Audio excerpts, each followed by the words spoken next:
جب دو مسلمان ملے تو ان میں سے ایک السلام علیکم ورحمۃ اللہ وبرکاتہ اور دوسرا جواب میں وعلیکم السلام ورحمۃ اللہ وبرکاتہ کہے تو ہر ایک کو 30 نیکیاں ملتی ہیں اور مصافحہ کرنے سے دونوں کے گناہ معاف کر دیے جاتے ہیں، اور یہ صغیرہ گناہوں کی بات ہے۔ بخاری اور مسلم کی ایک اور حدیث ہے، فرشتے اس مسلمان پر تعجب کرتے ہیں جو مسلمان کے پاس سے گزرتا ہے اور اسے سلام نہیں کرتا۔ اسی طرح مصافحہ کے علاوہ معانقے کا جو حکم ہے، معانقہ کا لفظ عنق سے ہے۔ عنق کا مطلب ہوتا ہے گردن سے گردن ملانا، گلے ملنا جس کو اردو میں کہتے ہیں۔ حضرت حسن اور حضرت حسین رضی اللہ تعالی عنہما دوڑتے ہوئے آپ صلی اللہ علیہ وسلم کی طرف آئے تو آپ نے ان دونوں کو گلے کے ساتھ لگا لیا۔ یعنی بچوں سے خاص طور پر جب انسان سلام کرے، ان کو پیار کرے تو ان کو گلے سے لگائے، کیونکہ آپ صلی اللہ علیہ وسلم نے فرمایا جو کوئی اپنے بھائی یا کسی اور مسلمان سے محبت کرے تو اسے بتائے کہ وہ اس سے محبت کرتا ہے۔ تو گلے ملنا جو ہے یہ محبت کی علامت ہے، لیکن اس میں یاد رکھیے کہ گردن سے گردن ہی ملانا کافی ہے۔ آپ دیکھیے کہ سلام صرف زندہ کو نہیں، مردہ لوگوں کو بھی سلام بھیجنا چاہیے۔ اسی لیے حکم ہے کہ جب قبرستان کے پاس سے گزریں تو ان کو سلام کریں اور اس کی دعا پڑھیں، السلام علیکم یا اہل الدیار من المسلمین والمؤمنین وإنا ان شاء اللہ بکم للاحقون وإنا الی ربنا لمنقلبون۔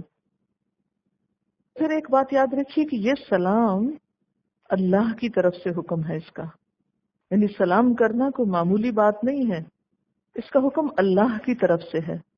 اور پھر اس کو تحیتاً مبارکتاً کہا۔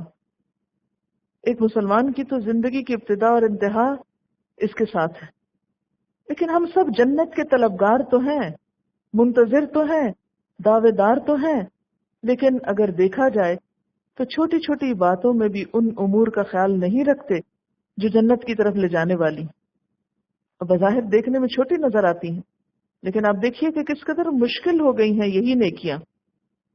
اور اس میں عام لوگ جو ہیں بسا اوقات آر سمجھتے ہیں، یہ بھی بے حسی کو توڑنے کا ایک علاج ہے۔ سلام کرنا معاشرے کی بے حسی کو ختم کرنے کا ایک ذریعہ ہے۔ ہمارا حال یہ ہے کہ اگر کوئی ہمیں سلام کرتا ہے تو ہم بے اعتمادی کا شکار ہیں، ہم سوچتے ہیں کہ اسے سلام کیا کیوں، یعنی مسلمان سے اتنا اجنبی ہو کر رہ گیا۔ اچھا، اس میں آپ دیکھیں کہ مصافحہ بھی ہے، معانقہ بھی ہے، لیکن کس کرنا یہ کوئی اسلامی شعار میں سے نہیں ہے۔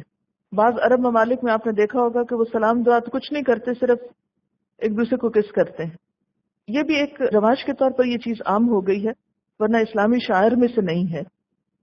اور اسی طرح عید کے موقع پر خاص طور پر یہ لازم سمجھا جاتا ہے، ٹھیک ہے وہ ایک گریٹنگ کے لیے انسان تھوڑا زیادہ ویلکم کرتا ہے، لیکن وہ بھی کوئی سنت سے ثابت نہیں ہے کہ عید کے دن گلے ملنا کوئی سنت سے ثابت نہیں ہے۔ بسا اوقات ہمارے ہاں اسکولوں میں سلام بچوں کو چھڑا کر گڈ مارننگ اور گڈ ایوننگ کی تربیت دی جاتی ہے، اور جو بچہ ایسا نہ کہے اس کو باقاعدہ اسکولڈ کیا جاتا ہے۔ ان اللہ کان علی کل شیء حسیبا، بے شک اللہ ہر چیز کا حساب لینے والا ہے۔ کس بات کا حساب لے گا؟ کس کس نے عمل کیا، نمبر 1۔ نمبر 2، زندگی میں کتنی دفعہ سلام کیا، کتنا کیا، کس نیت کے ساتھ کیا، اس پر کتنا اجر اس کے لیے لکھا جائے، کیونکہ ایک دفعہ سلام کرنے پر اگر 10 نیکیاں ہیں، دوسری دفعہ السلام علیکم ورحمۃ اللہ تک کہا تو 20 ہوئی، اور اگر کسی موقع پر وبرکاتہ تک کہا تو 30 ہوئی۔ تو حسیبہ وہ حساب لگانے والا ہے کہ کس شخص نے اس عمل کے ذریعے کتنی نیکیاں کمائیں۔ لیکن آپ دیکھیں گے کہ آپ صرف اس ایک اسلامی شاعر پر عمل کرنا شروع کریں گے تو بھی لوگ آپ پہ ہنسنے لگیں گے، اس کو کیا ہوگا، فنیٹک ہو گئے۔ کر کے تو دیکھیں، یعنی اگر کوئی کسی کو ہے اور یہ کہہ رہا ہے تو اس پر تو کوئی ہنستا نہیں ہے، جبکہ ان لفظوں کا معنی کچھ نہیں۔ لیکن اگر کوئی کسی کو دعا کرے تو یہ ہنسنے کی بات ہو گئی۔ اچھا، بعض لوگ تو باقاعدہ مذاق سا اڑا کر السلام علیکم، یعنی وہ لہجے میں ہی ایک طنزیہ سا انداز ہوتا ہے یا ہوٹنگ کا انداز ہوتا ہے، تو یہ بات بھی درست نہیں ہے، کیونکہ السلام اللہ کا نام ہے ادب ہی سے لینا چاہیے۔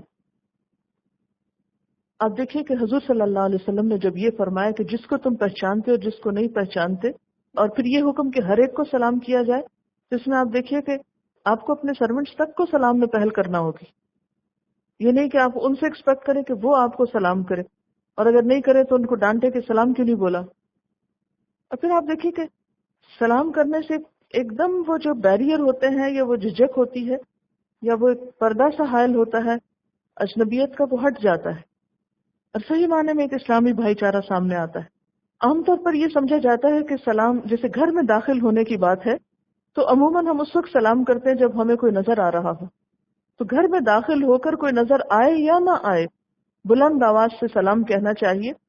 اگر تو کوئی ہوگا اور سامنے نظر نہیں آ رہا تو اس کو پتہ چل جائے گا کہ آپ گھر پہ آ چکے ہیں، اور اگر وہ ہے نہیں، کوئی بھی نہیں ہے، تو فرشتے وغیرہ یا اور مخلوق اگر کوئی ہے وہاں تو وہ جواب دے گی۔ لیکن اللہ کا حکم ہے کہ گھر میں داخل ہوتے وقت سلام کرو۔